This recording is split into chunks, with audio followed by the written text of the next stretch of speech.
Welcome to the Micronaut Podcast. I am your host, Sergio del Amo. I am joined today again by the Agorapulse crew, not in France, but in Poland and Czech Republic. Hello, Vlad. How are you? Hello, I'm fine, thank you. And you? Good. Hello, Simon. How are you? Hello, everyone. I'm good, thank you. Where are you based, in Krakow? No, it's Toruń, Poland. It's called the Krakow of the North, actually. It's like a Gothic old city, so... We wanted to talk today about Micronaut and Grails. For those who are not aware of, most of the same team behind Micronaut was working on Grails. Actually, Graham Roche and Jeff Scott Brown and James Clee, they have been all heavily involved with Grails, and I will say myself also. Because of that, you will see that many of the paradigms are similar, and some of the lessons learned, they all come from Grails, and that's one of the reasons that Micronaut has special integration with Grails. And I wanted to talk with the Agorapulse people because for me they were one of the pioneers of using Micronaut features from within a Grails application. And indeed, you have also like even open source libraries to help to do that, and you have also written about transitioning from Grails to Micronaut, and you currently host many Micronaut open source libraries. We talk about them in episode 7, so if anyone wants to check those episodes, I will include a link in the show notes for them. Before jumping into the main topic, I'm gonna go with the agenda. For agenda, I am talking on the Manchester Java user group on March 17th, I believe. But before doing that, I'm going to be talking actually, and this is quite related to the episode, I am going to be teaching a Grails security training next Monday and Tuesday, and Micronaut features from within a Grails application on Wednesday and Thursday. So if you are a Grails user, maybe those trainings will be of your interest. I will include a link in the show notes as well. We will release this episode on Monday. So we are recording this on Friday, 11th of February, and we will release it on Monday the 14th. So if you are listening this on Monday, hurry up and register because the trainings are upcoming. Graham Roche is talking also in several conferences about Micronaut. He's doing talks in Java Day Live. I will include a link in the show notes, and in J on the Beach, which is a conference here in Malaga, Spain, and also he's talking in JFocus, which I believe is in Sweden. So you will find links in the show notes for those as well. And I want also to call your attention to twitch.tv/MicronautFW. We keep building a Micronaut application there, not next week or not in the week that you are going to listen to the podcast, because the week of the 14th I will be teaching this Grails training, so it essentially overlaps with the Micro Live timetable, but we will be back on the week of the 21. So if you want to join me every Tuesday and Thursday, 5:30 p.m. European Central Time, and that I believe that's 9:30 US Central Time, please do. And with all the agenda out of the way, do you have anything coming on your side that you want to plug? No, not really. Any exciting Agora news or events? 1, 2, 3. If you don't say anything, we will move to the level up section.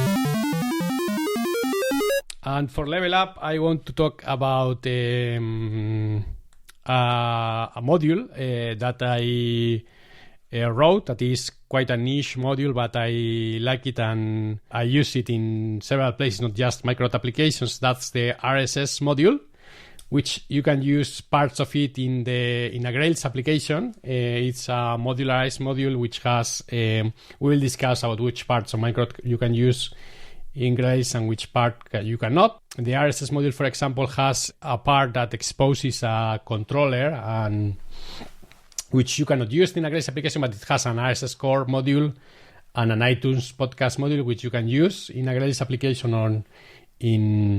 For example, we use it to build the website for the Micronaut Podcast and the RSS feed.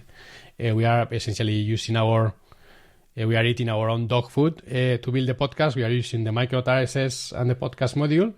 For those who are not aware of podcasts, they are essentially an RSS feed with some extra markup.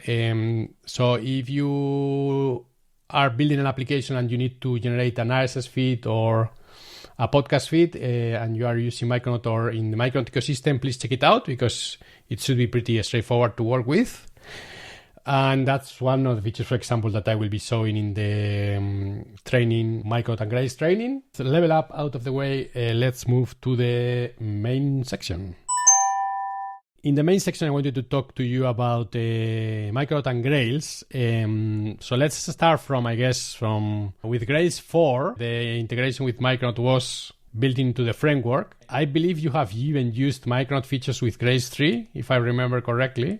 Yes, so there was this Micronaut Spring module, if you can remember, it's probably still there, which can basically expose the Micronaut beans to Spring application. But it wasn't really enough for us, so we were starting using Micronaut. It's been years ago. It's been basically right after the announcement, after the release, we started to use this for the Lambda, with the Micronaut functions, and then we wanted to share some code with the Grails applications as well. And at that time there was no Grails 4, so we started to share it with a Grails 3, and so we created this Micronaut Grails library, which takes the steps further from the Micronaut Sprint integration. And the crucial point was that the Grails always injects by name. So we needed to map the Micronaut beans to the named beans with the expected name by Grails. And this is how it started. So basically there was a provider to map a Micronaut bean to the name bean, and it could be injected in the Grails application right ahead to the Grails 3 application. There were some drawbacks because when we finally moved to Grails 4, we didn't have to have this extra step, and we can start using it inject. But so we still have some skeletons in the closet. So the migration takes long time. So we still have some parts of the application which is injected using this integration, even in Grails 4. And then we have new Micronaut beans we are injected using at inject or at autoward annotation into the Grails services and controllers. So in Grails 4, Spring has a cool feature, which is the Spring bean context allows you to set up a parent bean context. So the way I like to picture this in my head is, and in Grails 4 applications, so Grails, starting from Grails 3 application, Grails 4 application, Grails 5 applications, they are Spring Boot applications, right? Starting from Grails 4, we set the Micronaut application bean context as the Spring parent context. And what that means is, the way I like to picture is there are two circles. In the inner circle, you have the Micronaut bean context, which only sees Micronaut beans. And in the outer circle, you see the Spring bean context, which sees all the Spring beans and the Micronaut beans. But as Vlad was saying, the convention in Grails is that when you have a Grails artifact, a controller, right, and you are injecting by name, so typically you will either say like def user service, or you will say like with the type user service. But the key there was the name. With Micronaut, you could, if you wanted to inject a Micronaut bean in a Grails artifact, you had to use what Vlad said. You had to use either javax.inject or the auto-wired annotation from Spring, which is typically what I typically use. I think it's identical. I think we have so Micronaut has one feature called annotation mappers, which is something we should probably talk another day, which we use through the framework to map annotations to other annotations. So for example, we use the permit all annotation in the security module is mapped to the add security annotation. From a user point of view, is like you have to understand this thing about parent context, and if a Micronaut bean can see a Grails artifact and vice versa, And the key here was that you have to break a little bit the convention, is that when you have to go to annotate these injection points with either @IRT or @inject. And the key for us was explaining which features of Micronaut you could use from a Grails application. And the bottom of that is, so Grails is still based on the Served API. By default, the default implementation of Micronaut is using the runtime, the native runtime. And essentially, the whole HTTP layer of Micronaut is not compatible with Grails, right?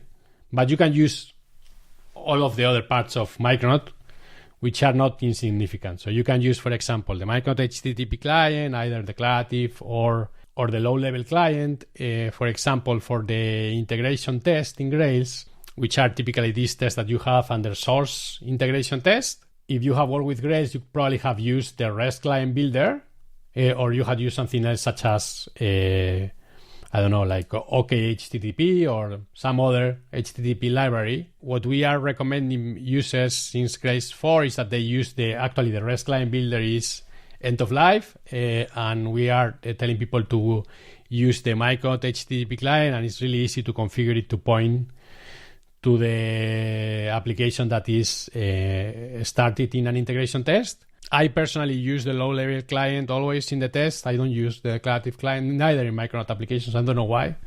It's kind of like I like to see in the tests, I like to see the raw request being built and understand that that's what's happening. So that was an easy transition for me.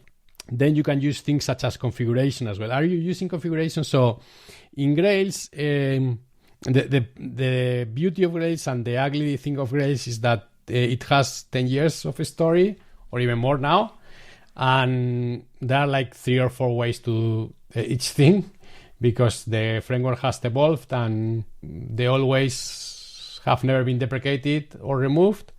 And you can inject configuration many ways. So chances is if you have like a Grails application, maybe you were injecting configuration with Grails application.config in your artifacts.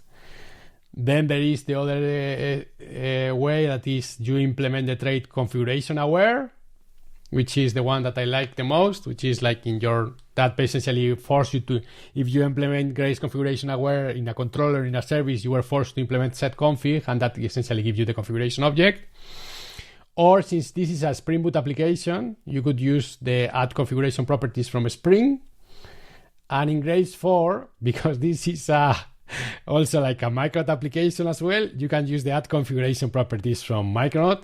And if you are confused at this point, I understand that you're confused, but that's kind of the nature of the beast, is that there are many ways of doing more or less the same thing, which sometimes is bad, but sometimes it's something that you have to do in order to maintain compatibility and don't break every user application. So I guess this is, I don't know, were you using a lot of Grails application.config in your applications? Yes, we've been using this, and we've been also using this holder.configs or holders.config, which is the worst thing you can use. I think you rather not mention this one. And actually it's good you mentioned the configuration, because the configuration is one of the part which is quite complicated, because some of the configuration which is visible for Grails beans is not visible for the Micronaut beans. Typically, I think at the beginning, and it changed now, for example, if you have the configuration for plugins, and we used to have the shared configuration in a plugin, it wasn't visible for the Micronaut beans. And also we have some issues with at the very beginning, reading the application.groovy file from Micronaut was a bit complicated, because it was trying to compile it statically from Micronaut. So the same file was failing for Micronaut, and it was not failing for Grails. And we find the solution to all of these problems. But we most now incline just to use the good old, not good, not old YAML. So we basically configure everything with YAML, and trying to avoid the application.groovy file and trying to avoid the configuration in the plugins. And because it works always. It works for Micronaut, it works for Grails. And other thing which is different, I believe, is that we used to have a lot of these environments closures in the application.groovy.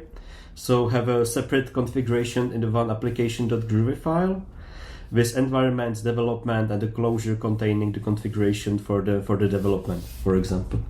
And this is something we also have to drop in kind of named application.yaml file, so having like application-development YAML file instead of having this in the one single file. So that was the corner cases we have to actually just faced all of them probably on our route. And also, as I was speaking about the skeletons in the closet, so the problem was that Spring integration, the Micronaut Spring, is actually creating a separate Micronaut context. So we were living with a two Micronaut context in the same application. And each of them was able to read the different configuration. Each of them was behaving a little bit different. So this is something we probably will never solve, because the current approach is that we want to just let the Grails application die and just move the business logic to the different Micronaut apps on our side. What HTTP client are you using? Are you using the Micronaut HTTP client in your Grails applications, or are you using a different HTTP client?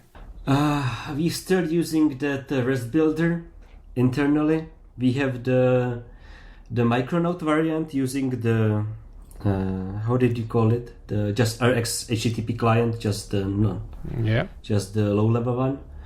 But as I said, we are just now, the migration now happens like just let it die. So just for the new Micronaut code, we're using the Micronaut declarative clients, and in Grails we just stick with the old one and trying to move the code to Micronaut. Got you. If I remember correctly, in episode 7, you told me that you are writing the Micronaut applications, the new ones, you are writing them with Java, right, instead of Groovy? We're trying to, especially, well, at least the libraries for the shared code, we are trying to use Java. But the new ones, I think our teams are still used to write Groovy, so a lot of them is still using Groovy. So it's a mix. We don't use Kotlin; it's kind of banned here, but we use Java and Groovy. Yeah, there's a one thing worth mentioning. One of the latest projects we released internally was the Live system, which is based on WebSockets. It's a very one of the main features of the service is it has to respond in a very fast manner. So every millisecond counts. And I can tell you that we did this experiment. It's written in Groovy. It's just a Groovy Micronaut application. And when we were measuring performance and we were looking for some bottlenecks, I even rewrote this whole application to Java. And after measuring the performance, there was no performance boost after switching to Java from Groovy. So in applications like that, where you use WebSockets, you expect messages to be delivered in a manner of milliseconds. Using Groovy and using Java, no difference. Yeah, I guess the programming language most of the times is not the bottleneck, right? Databases are. Yeah, databases are, or the network latency to external services. Are you using, you must be using compile static in every place, because I saw that you were already using compile static actually you were forcing a static compilation in Grails applications, right? Yeah, and that was also one of the recommendations in the from Grails to Micronaut articles that Vlad prepared. That was one of the recommendations when you move your Grails application to Micronaut, just use static compilation from the beginning so you can avoid some weird problems in the future. I like the way that Groovy gives you the freedom to use a static compilation when you need it, or when you or default to using a static compilation, but if you need to use dynamic features, you can essentially opt in. It's probably always a question that how if the default would have been a static compilation by default and you have to opt in to compile dynamic, maybe the perception will be other, because I have the feeling that sometimes people forget that you can use a static compilation with Groovy. And there is one interesting example that if we talk about static versus dynamic compilation. I remember one day someone asked me, "What about JSON builder in terms of compiling Grail VM native image from a Groovy code, where JSON builder is completely dynamic, and how to do it?" And it turns out that actually you can use it in your code. You can make all preparation for JSON builder, the part that can be statically compiled. You can just use static compilation here.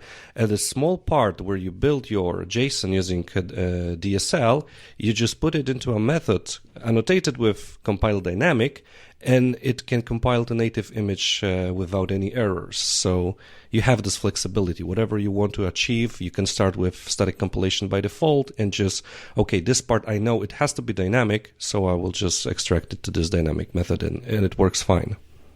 Even with such things like Grail VM native image compilation, which, as we all know, the more it requires that for AOT compilation, the code has to be statically compiled. Actually, this was the fix as we are talking about application.groovy file. And as we were facing the issues when the very first Micronaut applitions weren't able to compile it dynamically, it was trying to compile it statically. I've done actually the same trick as Shimon was mentioning. I've just extracted the static part, the part which needed to be dynamic, and just put it in the method and annotate it with compile dynamic. That was the fix I've done in the application.groovy files. Yeah, application.groovy.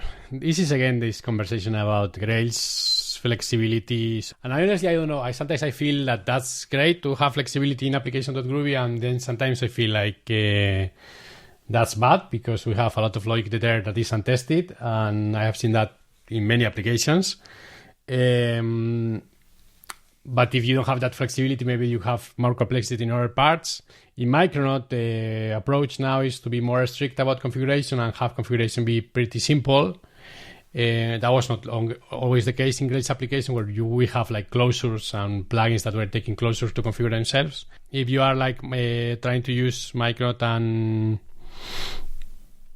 in a Grails application, just I guess take into account what Vlad was saying and try to use as much as possible the YAML file. When possible, it's a bit more verbose, but definitely you can move most of the configuration to the YAML file. Even the whole Grails security core plugin configuration, which is by default, you probably have it in application.groovy. You can move that to application.yaml. Are you using RabbitMQ or Kafka or something like that in your applications? You are not, right? No, we are basically all AWS. So we are using the Kinesis, the SNS, SQS, and the other stuff provided by Cool. We don't have that's one part that we don't have good integration probably, I guess, between you have a Micronaut AWS library that offers that, but what I mean by is in the official Micronaut AWS plugin, I think we have like the ability to inject an SQS client, but I don't think we have anything. We don't have something like the RabbitMQ integration or the Kafka integration, if I remember correctly. So that's probably an area of improvement there. Are you, in the Grails applications that use Micronaut features, are you still using GORM, or have you migrated to Micronaut data, or how was your experience there? Well, I need to say that's the most problematic part of migration or any compatibility with between Micronaut and Grails. So we are mostly still using GORM, because it's quite difficult to migrate it to Micronaut data. We are part of the application not trying to migrate it to Micronaut data JPA, And actually, in the library you've mentioned, the Micronaut Grails library, there is a tool you can use to generate the JPA entities from the GORM entities. So you have some of the work is done for you. Yeah, that's all is linked, So basically, what the GORM gives you is this so nice and easy way how to do database operations. So you have all the static operations, you have all instance operations. So actually one of the part of the series we were talking later is that it allows you to find all code calling the GORM static API and GORM instance API and migrate it to data services, which should be used to have a cleaner code and easier code to maintain. And we were still not there in part of the applications, so we just started to have in the big app. So Shimon may speak about the free tools we are having. So we have a couple of free tools, and Shimon was migrating them from Micronaut to Grails. From Grails to Micronaut. Grails to Micronaut. Sorry. Yeah, and the point was that we always kept this step as the last one, right? It was the most complicated part to migrate from GORM to Micronaut data.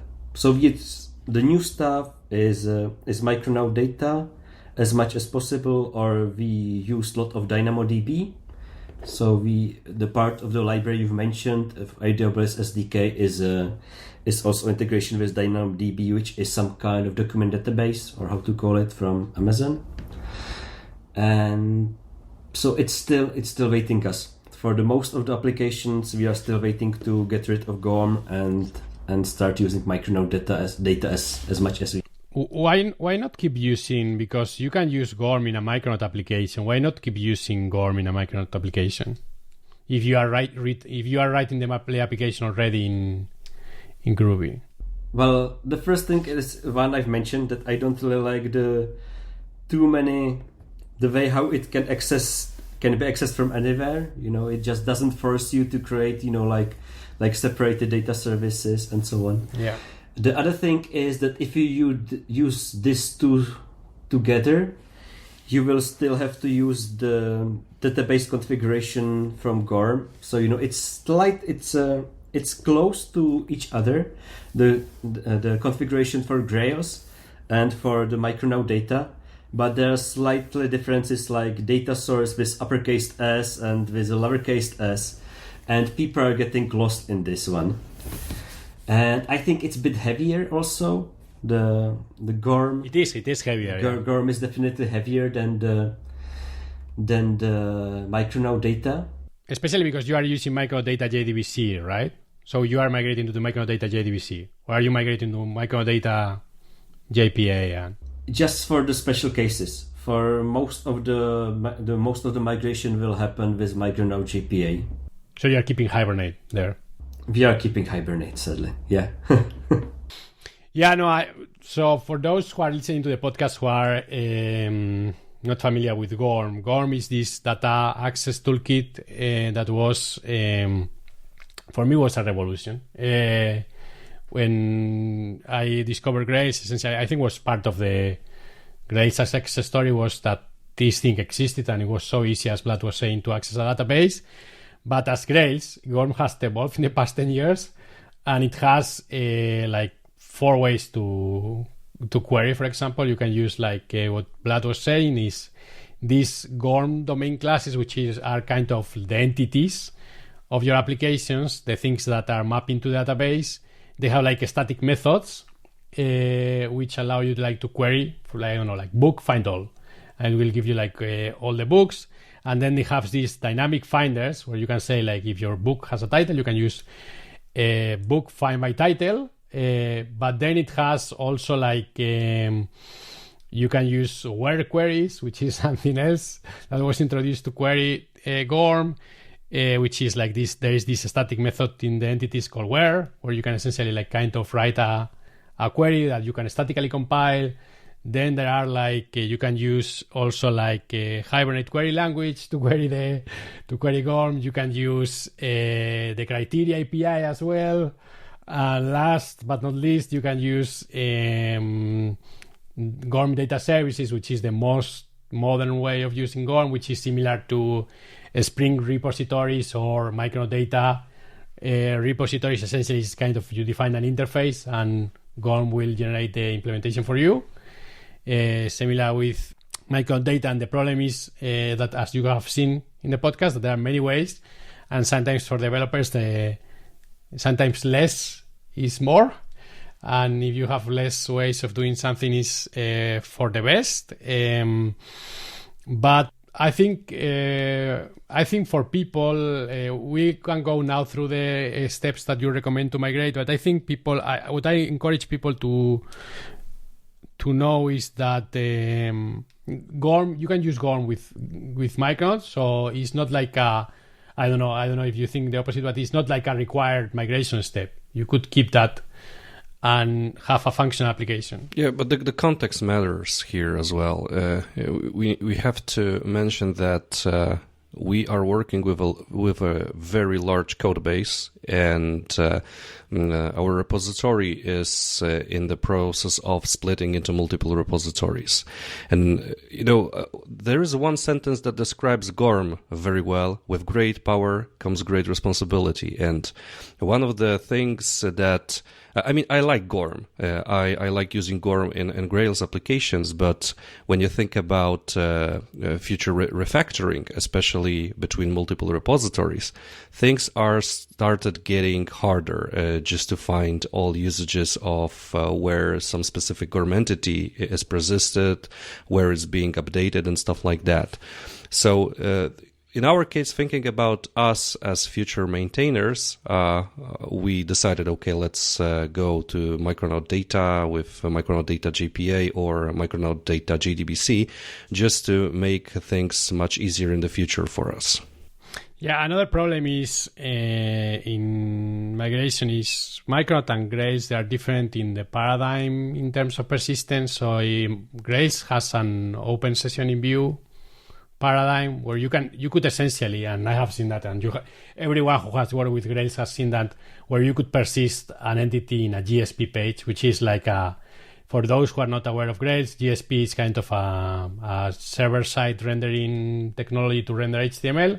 So that's something that we have all seen in applications, and the problem with that is that you essentially have no proper transaction demarcations through your whole application. And if you move to something like Micronaut, which is strict in that there is no transaction open, unless you annotate like a method with that transactional, you're going to see problems there. So one of the, it's not just like that is a bit more heavy. It's also like 99% of the Grails applications, I guess they are not like, they don't have proper transaction demarcations through the whole application, and that's one area that we will all have to improve there. I think it's probably before jumping into so Vlad wrote a great series of blog posts talking about his experience and the steps that I guess they used to migrate some Grails applications to Micronaut. But let's talk a little bit about the Micronaut Grails open source library that you offer. So you call it Grails integration for Micronaut. Can you describe what this is, Vlad, and if people should still be interested in using this library or not? Yes. So this is the only sensible option if you are still stuck in the Grails 3 and for any reason you can't upgrade. So this is the way how to use Micronaut from Grails. And maybe it can be your company or your project can be very similar to us. So you don't want to spend time upgrading to Grails 4 and 5, and you basically want to go directly from Grails 3 to Micronaut. So this can help you to start migrating to Micronaut right ahead without the need of going to the newer version of Grails.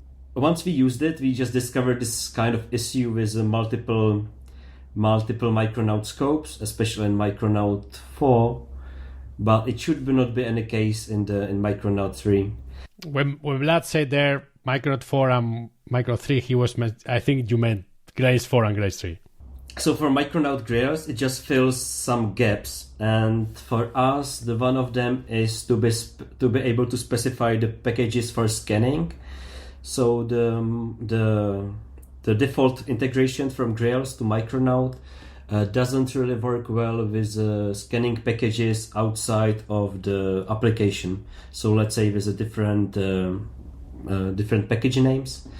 So this is what you can do with that Micronaut Grails and Grails 4, and it also works for testing, and it also works for the running as a var application on Tomcat. So I believe like most of the modern Grails applications are running as an application with embedded Tomcat, but we still have this deployment processes which still deploys the application as a var on the Elastic Beanstalk. I still see many people deploying WAR files to Elastic Beanstalk, so I don't think that's unused. I think that's what many people are using. So what I was saying is you can generate a fat jar with Grails, but you can generate also a WAR file and deploy it to Tomcat. And I don't know. To be honest, I think it's probably like there are many people doing both. So I think that's, and I would say probably even the Tomcat option is probably more common. So what was the issue with the WAR deployment? What did you need to do? Actually, the point was that we have some issues with including the packages. So we extracted some GURM entities into separate libraries with separate package names, and then they were not visible for the Grails applications. So we basically have to add this as the packages to scan for the Grails application and Hibernate. And maybe it's now fixed in Grails 5, but in the previous version there was some issue with scanning the packages for the GURM entities. And I think one of the issue also was like it was a scanning maybe for Grails it worked and for Micronaut it didn't, or vice versa. So there were some compatibility issues. And this integration helps you to do it for the either you're running as an application, either deployed as a var file. Also, it helps to run it as an integration test. So there's some improvements for the integration test to also have the package scanning right in every context. And then the second part is just the GURM to Micronaut data JPA generator. So I've just created this to help the teams to migrate from GURM to Micronaut data. So you can just run some snippet either from integration test or the Grails web console, and you will just get the entities generated for you and the data services. It's kind of a code generation tool? Yes, it's a code generation tool. So just to help you to migrate from GURM to Micronaut data JPA. So one of the things that I saw that you do is so GURM has this DSL for defining the constraints. You essentially migrate this to JavaX constraints, imports, and annotations. Yes, exactly.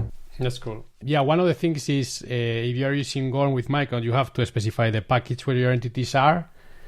So I guess in many Grails applications, you may have your domain classes in the same package as your services, because probably, Grails uses like a folder structure to split those. So you have like Grails apps domain, and it knows that the domain classes are there. So I guess one of the recommendation is create a package to encapsulate your domain classes, even if you are in a Grails application, and that will help you to migrate your GURM code to Micronaut. Because if you create like example.micronaut.entities and you put all your domain classes there, then you can just point the Micronaut applications to use that package for GURM. So I think that's I will include a link in the show notes to the integration to the Agorapulse Micronaut Grails open source library in case anyone is interested. They were using it in Grails 3. So I think for some people, maybe using it in Grails 4, it's easier a story for them in Grails 4 and Grails 5, because it's kind of more like baking into the framework, starting from Grails 4. So please check it out. And if you find any shortcomings, check the integration, because that may help you in the journey. Let's discuss the steps that you talk in your blog post, actually in your series of blog posts about the migration, and those were titled Goodbye Grails, Hello Micronaut, and I don't know, how do you want us to do this? Should we go through the different steps that you described there and talk a little bit about them? Maybe I was thinking if Shimon wants to talk about this one more, because I am the one who wrote it, but I think he's hopefully not the only one, but he's the one who actually followed the steps to migrate our applications from Grails to Micronaut. So maybe if you want to I was the first reviewer of the series, because that was my onboarding task at Agorapulse when I joined the company last year, to migrate Grails application, one Grails application to Micronaut. But what's worth mentioning at the beginning is that Agorapulse split front-end from back-end already. So what we are talking about in terms of migrating from Grails to Micronaut is migrating REST applications.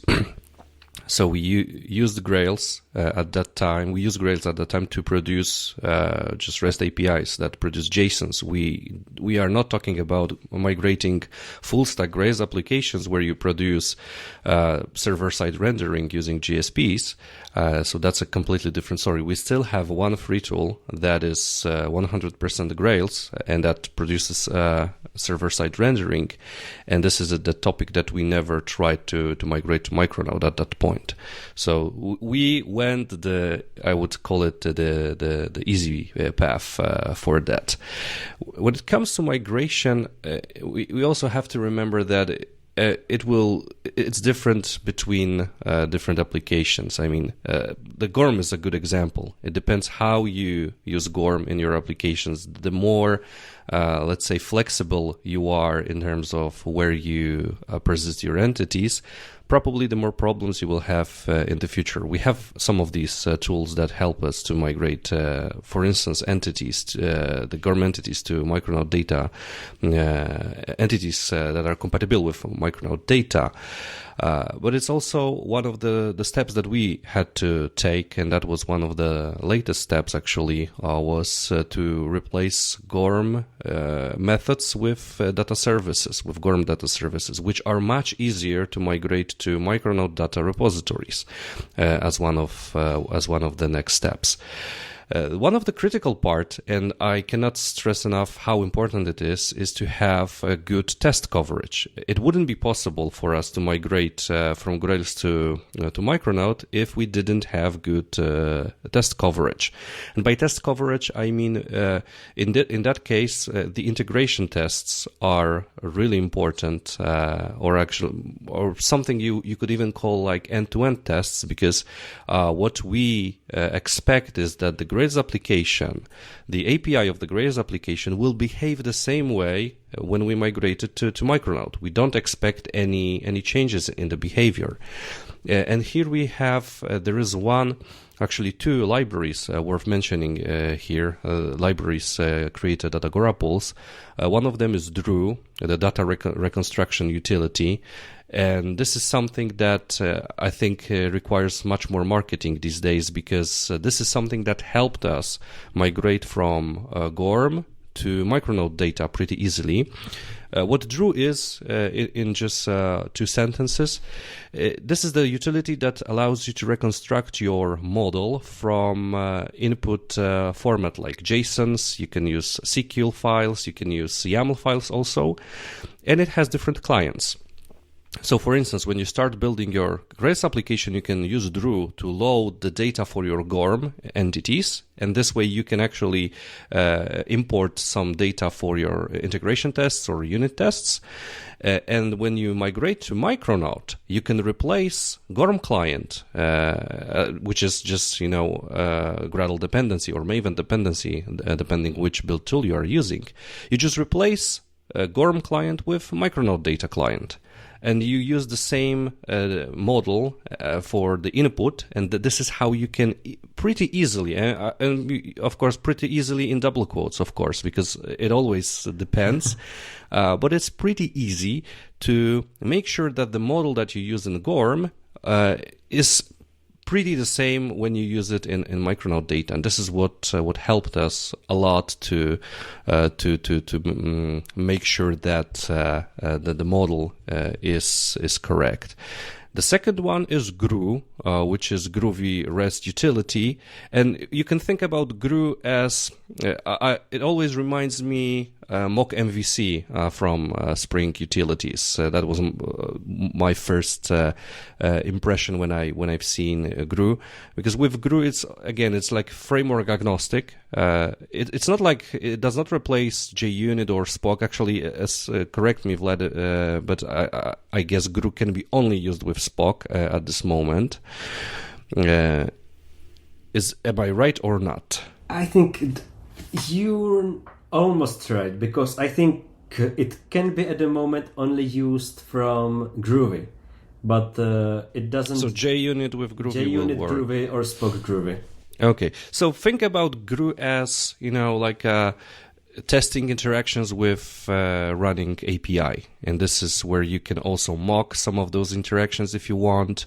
But basically, what GRU, so this combination GRU plus DRU, what it gives you, it's a great toolkit to prepare regression tests that when you take a Grails application, and if you have those tests prepared using those two utilities, it's really straightforward to migrate those Grails tests to tests that are compatible with Micronaut backend. And that's how you can refactor application from Grails to Micronaut with less stress, which is very important in that case. For those who are not familiar with the libraries, I will include a link to the notes. But essentially, correct me if the idea that I am going to express is incorrect, but the idea is that you have a lot of seed data in JSON files, right? So imagine if you're like testing the user's API, you have like a JSON payload with 100 users, and you want to say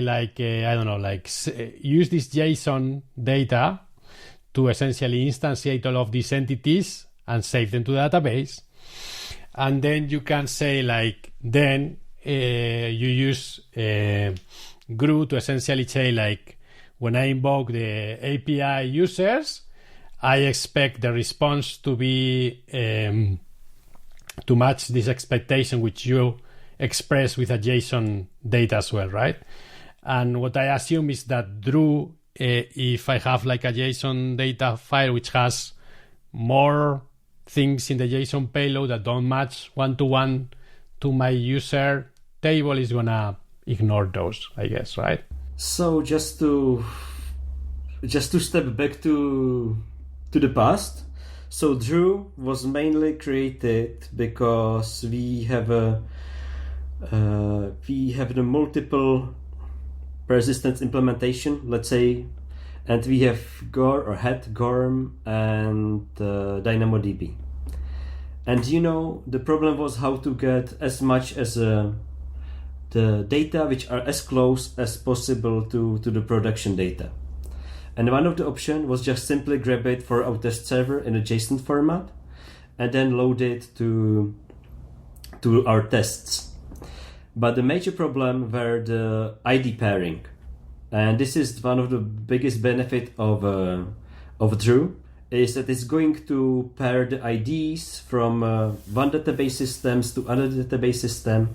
So let's say if DynamoDB entity was referring to Gorm entity with ID 1 or 123, it will load it the same way, and it will point to the same representation of the entity. It won't be ID 123, it will be ID 12, but it will be same relationship as in the original one was.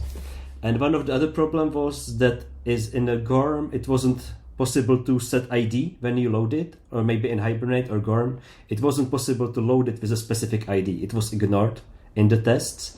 So this was the reason why the DRU library was created.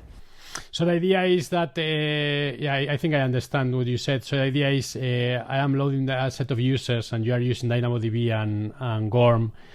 And Gorm has automatic ID generation. So what you want to do is you want to persist the username, email address, etc., get the ID from the database, and then use that ID probably as the DynamoDB primary key. Yes, or just some kind of other link, like updated by ID or updated by user ID, and you want to point to the same user. The ID will be different when you load it, but it will be the same user.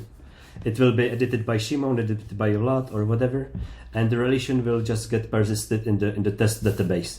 That's really powerful. And for GRU, one of the biggest problems was, so the GRU is using this library created by I think it's Lukas Kvetchen, and he created this JSON unit test or JSON assert. I can't remember the name. I think it's JSON assert. Yeah. And the point is that you want to, if you assert the JSON responses, you can't really do it, like a textual. So you need to know the structure, and you want to see that this particular property is wrong and it looks a different way. So this is the one addition, which is basically the GRU is under the hood using this JSON assertion library to do the better assertions. And the other thing is that it does have some kind of measures to ignore stuff. So, for example, things like IDs, things like timestamps change all the time. So in your test fixtures, you can use this ignore notation properties, and you will just, for example, you just say, okay, the ID will be number, the ID will be string, but you don't care about the value, and you have the close to best solution for JSON assertion you get. JSON is really difficult to test because so the order of the properties is not, there's no, the specification doesn't say anything about the properties. So even if we have in Jackson there are annotations for the order, in theory any order is, so two JSON documents with different order, it should be the same document. And as Vlad was saying, is IDs that are changing, timestamp that are often in APIs, and all of those things make really, really difficult to test. It's really powerful. I discovered it actually thanks to Drew, and if you have done these ugly JSON comparisons to a string in your test, check it out, because it's really, really lifesaver, and it will make your test less flaky. Because there are a lot of times where you have a test that passes 100 times and then the order of the JSON is changed and the test starts failing, and it starts failing sometimes, not always. Yeah, and we are mentioning those two libraries, especially in this topic, migrating from Grails to Micronaut. They integrate very easily. They Drew has clients for Grails, has clients for Gorm, for Micronaut data. The same with GRU. You can start it as a Grails application backend. You can start it with the Micronaut backend. You can start with HTTP backend. So it doesn't matter what kind of framework you are using under the hood.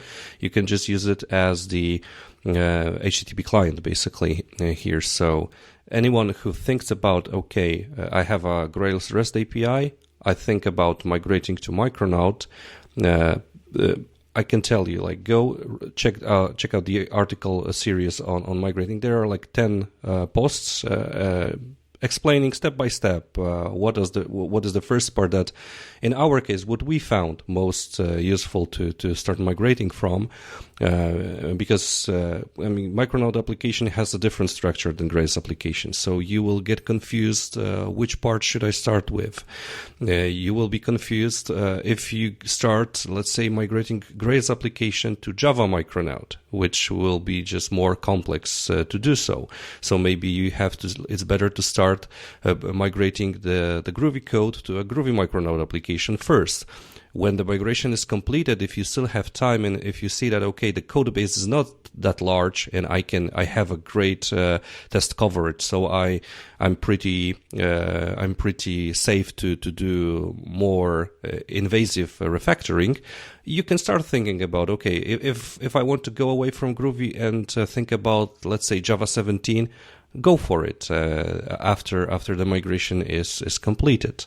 I personally, I will recommend don't go directly to Java, go to Groovy, to Micronaut Groovy, because I think that's probably the easiest thing to do. One thing that you recommend in your series of blog posts is so Micronaut applications can be built either with Maven or Gradle. Starting from Grails 3, Grails applications are built with Gradle. So my recommendation is stick with Gradle for now. One of your recommendations is use a multi-project build with Gradle and try to migrate parts of your code base to modules that you can essentially start building as Java libraries, so that they are not like Grails plugins, but pure Java libraries. And that will make you easy to consume those Java libraries from Micronaut directly. From a Micronaut application. Another part that you put a lot of emphasis is in using static compilation by default, and I think this is related to the discussion that we had previously, which is try to spot all, if you are using Gorm, with probably you are, if you are using Grails. The idea here is, and correct me if it will allow you to see usages of Grails parameter map maybe, but most of the times it will allow you to spot usages of Gorm in places where you probably are not expecting that you were using Gorm. You were never using JSON views, right, in your applications? You are using marshallers. Yes, we are not using JSON views. We are using just the marshallers, and that's one of the part of the migration. And just the notice about the static compilation, it's like a real world recommendation, because as Shimon has mentioned, it's good to have a very good test coverage, but sincerely probably a lot of applications out there are not having that good test coverage. So having at least enabling the static compilation gives you yet another kind of assurance during the migration. So at least you see that, okay, this part is missing in Micronaut now, so what happened? So that's the reason. And the part is that I'm using this tool called the Enterprise Groovy plugin, or Enterprise Groovy library, and it allows you to incrementally remove some Grails support. So for example, you can remove the extension which allows you to work with the static Gorm methods, or you can remove the extension which allows you to use the var queries.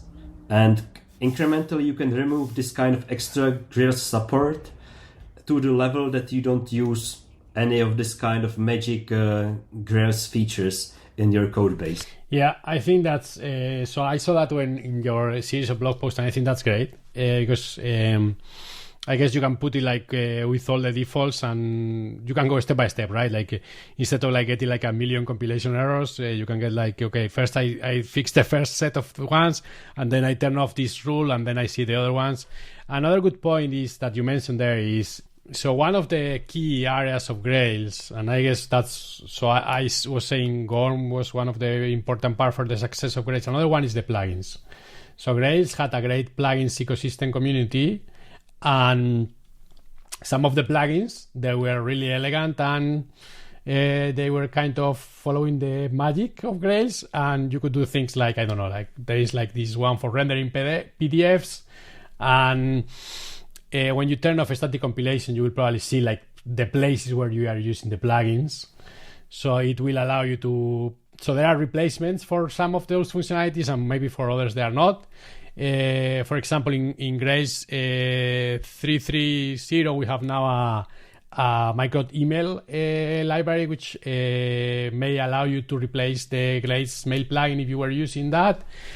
or maybe you were using already the Agorapulse libraries, which gave you support to use Amazon Simple Email Service, and they are like both Grails and Micronaut libraries, so you could probably swap from one to the other without much changes to your code base, I assume, Vlad. So yeah, turning on a static compilation will allow you to see the plugins usage, and that's probably one area that you have to check. Another area, how was the security part of the migration? How did you tackle that? Well, it's not yet finished. Well, the point is that we haven't ever used the Spring Security plugin from Grails. So we had our custom implementation for JWT based on JWT tokens, and so basically I just take one of the plugins we were having in the Grails in our internal code base and just have written it to Micronaut. So we now have still published the old Grails plugin somewhere, maybe, and then we have the Micronaut version of the plugin. And the point in the future, probably it will be one of the last steps if we reach it, is to switch to Micronaut security just to handle the JSON token handling. But at the moment we just rewritten one plugin, Grails plugin to Micronaut library. And actually this was the part of my job for years now, was just finding this kind of pinpoints to the missing plugins, either the external ones or the internal ones. So of course I have to create the versions of the internal Grails plugins as a Micronaut libraries, but also some parts like the Quartz plugin. So I'm not sure if Quartz plugin has been supported now for the Grails 4 or 5. It is, I think it is. I know there are some other like the Schwartz plugin that builds on top. So I think it is. I don't know to what degree, but I think it is supported. Yeah. So when the Micronaut worker library we talked in the last of our podcast is basically just a reflection of the Quartz Grails plugin. I needed to migrate to support the processes, this kind of distributed job execution we had in Grails. So I think if you decide to migrate from Grails to Micronaut, you will have much easier life than us a couple of years ago, where we have where we have to create all of this kind of mirrors of the Grails plugins in Micronaut. So it should be quite easy step to do so. One part that I want to say before I forgot is that Simon pointed that in the beginning is so Agora is exposed a REST API that is consumed by a React application, so that's why they have kind of a different so they are not using Grails Spring Security Core, and they don't have GSPs. So if you have GSPs, which I am a big fan of, or you are using JSON views, which was available in modern versions of Grails. I think JSON views is started in Grails 3.1, if I remember correctly. Those are not supported in Micronaut. So you cannot use GSPs or JSON views with Micronaut. So you'll have to stay in Grails or migrate to a different view rendering technology. So we have support for many view rendering technologies in Micronaut, unfortunately not for GSPs. But I think it's actually a good place to say it out loud. I mean, if you are in a Grails full stack application, if you are happy with GSPs, and I guess every one of us who used Grails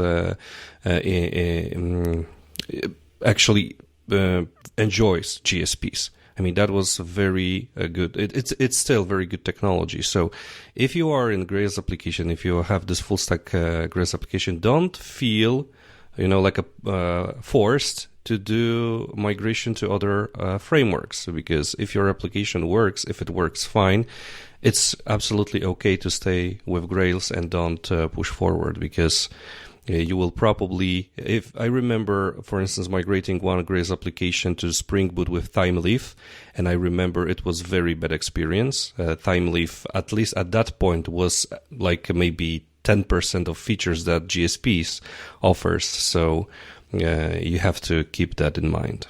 On the other hand, if you just circle back to Grew, so if you want to do this some kind of black box tests, Grew also supports the GSPs and also supports the JSON views renderer.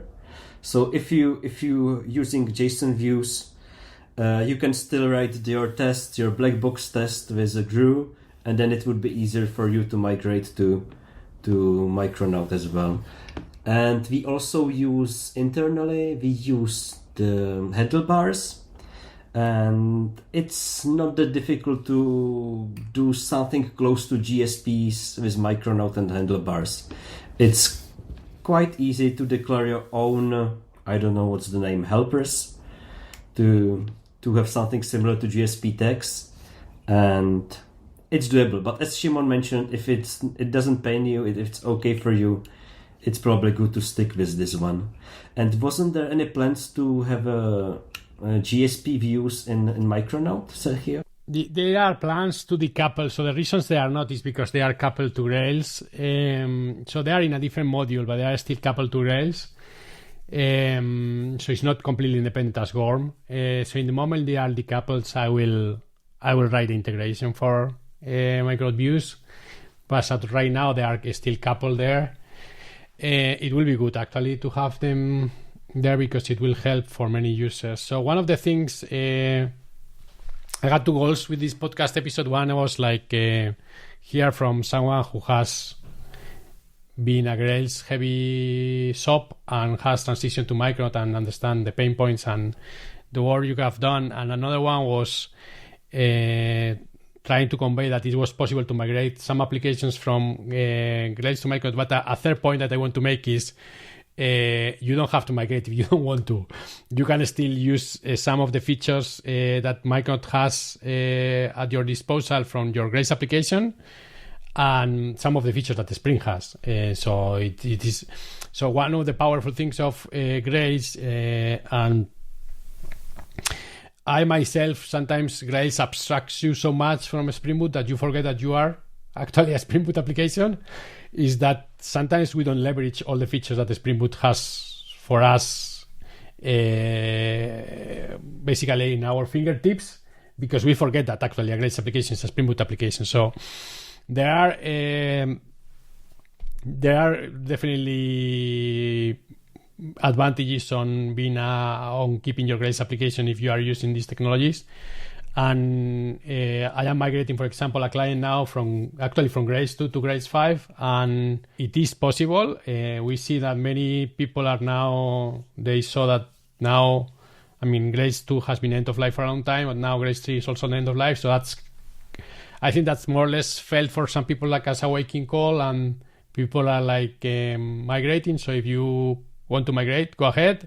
You will have many features. I mean, if you are migrating from Grails 2, it's going to be like a new world for you. So it's going to be like a much better developer productivity. And if you feel the pain of migrating, is in the short term, you're going to feel some pain. But in the medium to long term, you're going to see a much higher developer productivity gains.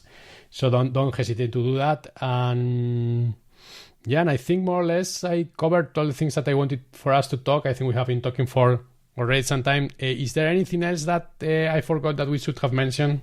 Not on my side. I have only one maybe last tip. If anyone faces this kind of challenge to migrate from Grails to Micronaut, and let's say has multiple applications, and there is one thing worth doing is to have this hygiene in terms of Git commits. When you start splitting this application, when you start doing this migration, do it step by step, do it in separate commits, and to have it as a template for other team members. So whenever someone has to migrate other application, instead of having one squashed commit which does everything, it's just to better have a good history of changes so people can follow and do the same small steps. Because what we faced at Agorapulse migrating our free tools from Grails to Micronaut was that every step did some changes to the same code. So if I looked at the squashed commit, it has no history what was changing, and this is what what you could call like trial and error kind of experiment here. So having this good Git history that one can follow it's a huge advantage if you do such migration. Yeah, so I'm going to sell my book now, and I'm going to say that in the Grails Foundation, we do migrate clients to higher versions of Grails. And we do exactly as Simon was describing. What I typically do is I have a checklist. We have, if you go to grails.org and you go to docs, then you will see that there is an update module. One of the tricks is that if you are coming really from behind, it's sometimes difficult to see the steps. So what I typically do is I have a checklist of things that I have to do, like migrating from filters to interceptors and things like that. And I do exactly what Simon was saying is I create a branch of the client code base and I start doing the commits, all the commits from, like import replacements because things have moved through the years to migrating the tests because the tests are now in a different folder to, URL mappings used to be in Grails AppConf, and in modern applications they are in Grails Control. So I do all of these steps, and this really helps because you are going to miss things and you are going to actually break things. So if you can you have the possibility to revert a commit, that's always a great thing to do. We have Git in our disposal, and it's actually really nice to explain what you have done in a migration that way. And I absolutely 100% agree with Simon. If you are migrating, do that. If you don't have time to migrate, hire the Grails Foundation and we'll do the migration for you. And with that note, I'm going to thank the sponsor, and we are going to wrap the podcast for today. The Micronaut Podcast is possible thanks to the Micronaut corporate sponsors, which are Object Computing, who is the ambassador sponsor. We have Safri.net, who are a bronze sponsor, and we have also Visor Games, who are a bronze sponsor, and we have also we are using Grails Enterprise in Micronaut projects, and it's helping us improve the builds of our applications. So that's the Micronaut infrastructure and tools sponsor. Actually, Grails, let me give them a plug because they are also a sponsor of the Grails Foundation. I know Puneet and the team is using also Grails Enterprise as well. So thanks to Grails Link and all of the other corporate sponsors. Also thanks to the community sponsors. I don't have the community members list in front of me, and it's really complicated names, so I'm gonna actually pass it and don't read it, but I will include a link in the show notes. I will try to read the list up loud in the next one. Thanks everyone for listening to the podcast. Thanks again for the Agorapulse for joining me today for another episode. Thank you for inviting us. Absolutely. Keep using Micronaut, everyone, and we see each other in 2 weeks in the Micronaut podcast. Thank you.